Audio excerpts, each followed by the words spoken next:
হিন্দু ভাইয়ের প্রশ্ন, আদম আলাইহিস সালামের সময় একজন মানুষ মারা গেল এবং ওই ব্যক্তি জাহান্নামী, তাহলে আল্লাহর বিধান অনুযায়ী ওই ব্যক্তির কবরে আযাব হবে কিয়ামতের আগ পর্যন্ত। আরেকজন মানুষ ঠিক কিয়ামতের আগে মারা গেল, উনিও জাহান্নামী। এখন প্রশ্ন হলো, দুই ব্যক্তির শাস্তির বিধানের সমতার ন্যায় বিচার হবে কিভাবে? একজন কম শাস্তি, আরেকজন বেশি শাস্তি পেল, এক্ষেত্রে আল্লাহর শাস্তি বিধান সম্পর্কে জানতে চাই। প্রশ্নটা বুঝতে পারছেন আপনারা? সুন্দর প্রশ্ন। যে আদম আলাইহিস সালামের সময়কার কোন মানুষ বেঈমান হয়ে মারা গেল, সে জাহান্নামে গেল, হাজার হাজার বছর সে কবরের আযাব ভোগ করতেছে। আবার এখন কেউ মারা গেলে কিয়ামত হইতে যদি আর ধরেন 2000 বছর বাকি থাকে, 200 বছর বাকি থাকে, যত বছর আছে এইটুকু ভোগ করলো কবরের আযাব, তাহলে ও যে এতদিন ধরে ভোগ করে আসতেছে আর এই কয়দিন ভোগ করতেছে, তাহলে দুইজনের দুই রকম শাস্তি হলো। এটা তো একটু অন্যায় হয়ে গেল না? অবিচার হয়ে গেল না? অপরাধ একই করলো। প্রশ্ন হলো এটা, বুঝতে পারছেন? বাইরে আল্লাহ রাব্বুল আলামিনের বিচার, আল্লাহ রাব্বুল আলামিনের বিশ্লেষণকে আমার আপনার এই মাথা দিয়ে এত সহজে হিসাব করলে ভুল হবে। একজন মানুষকে 10,000 বছর ধরে আল্লাহ শাস্তি দিচ্ছেন, যতটুকু শাস্তি দিতে পারেন 10 দিনের ভিতরে আরেকজনকে তার চেয়ে বেশি কঠিন শাস্তি দিতে পারেন না? পারেন না? তাহলে আমার কথা বুঝেন নাই। একজন রে ধরেন জেলখানায় নিয়ে ডেইলি 10টা করে বেত দেয়া হয়, কথার কথা।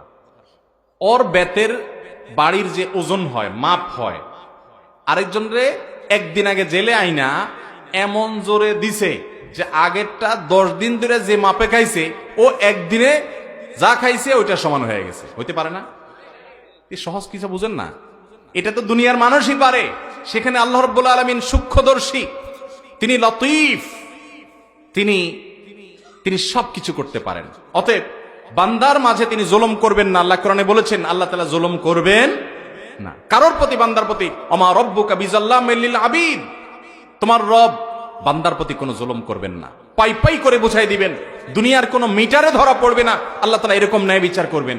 আল্লাহ তাআলা কিভাবে করবেন অদৃশ্যের জগতের, সেটা আপনি আমি আমাদের এই সাদা মাথায় একটু চিন্তা করলেও বোঝা যায় সম্ভব। আর আমার বুঝে না আসলেও গায়েবের জগৎকে আল্লাহ রাব্বুল আলামিন কিভাবে নিয়ন্ত্রণ করছেন, তার মূল পদ্ধতি কি তিনি ভালো জানেন। আপনি ইমানদার হিসাবে আল্লাহর প্রতি সে বিশ্বাস আপনার থাকবে অবশ্যই যে আল্লাহ রাব্বুল আলামিন জুলুম করবেন না। কিভাবে আল্লাহ তাআলা ব্যালেন্স করবেন, কিভাবে সমন্বয় করবেন, সেটা তিনি ভালো জানেন। দুনিয়াতে আমরা অনেক সমন্বয় করতে পারি, তিনি আরো ভালো পারবেন। তিনি তো মহান সৃষ্টিকর্তা। ঠিক না ঠিক? দুই পরিবারের সম্মতিতে বিয়ে ঠিক করা আছে, এমত অবস্থায় মেয়ের সাথে কথা বলা যাবে কিনা? খুব দরকারি একটা প্রশ্ন।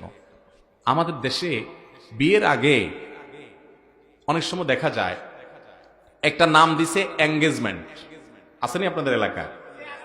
বিয়ের আগে আংটি পরায় রাখে, অথবা আংটিও পরায় না, শুধু মুখে মুখে কথা পাকাপাকি হয়। ঠিক আছে, আমরা তাহলে বিয়ে পড়াবো, করবো 6 মাস পরে, 2 বছর পরে, 1 বছর পরে।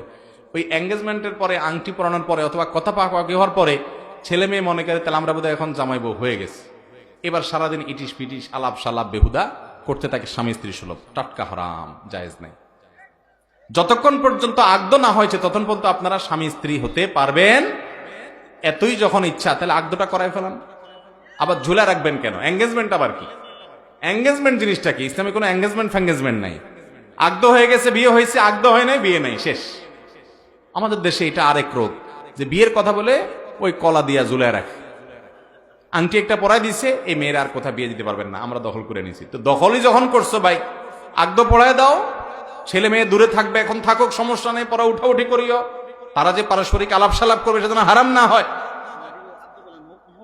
অতএব বিয়ের ইজাব, প্রস্তাব কবুল হবে, খুতবা হবে, বিয়ে পড়ায় দিবেন। বিয়ে পড়ায় দিছেন, উঠায় নিবেন পরে, ঠিক আছে।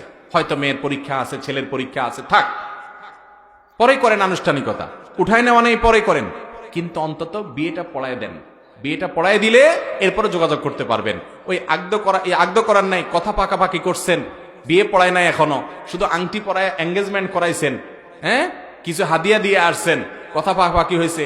এখন ওই মেয়ের বাপ মা, ছেলের বাপ মা ব্যয় ব্যানের মতো থাকে, আর ছেলেও ওই মহিলারে বউ মনে করে, বউয়ের সুলভ আলাপ সালাপ করে, আড্ডা ফাড্ডা মারে। জায়েজ নাই, জায়েজ নাই। আল্লাহ আমাদেরকে বুঝার তৌফিক দান করুন। অতএব বিয়ে পড়ায় ফেলছেন, বাস শেষ, স্বামী স্ত্রী হয়ে গেছেন। এঙ্গেজমেন্ট দিয়ে কুলাবে না।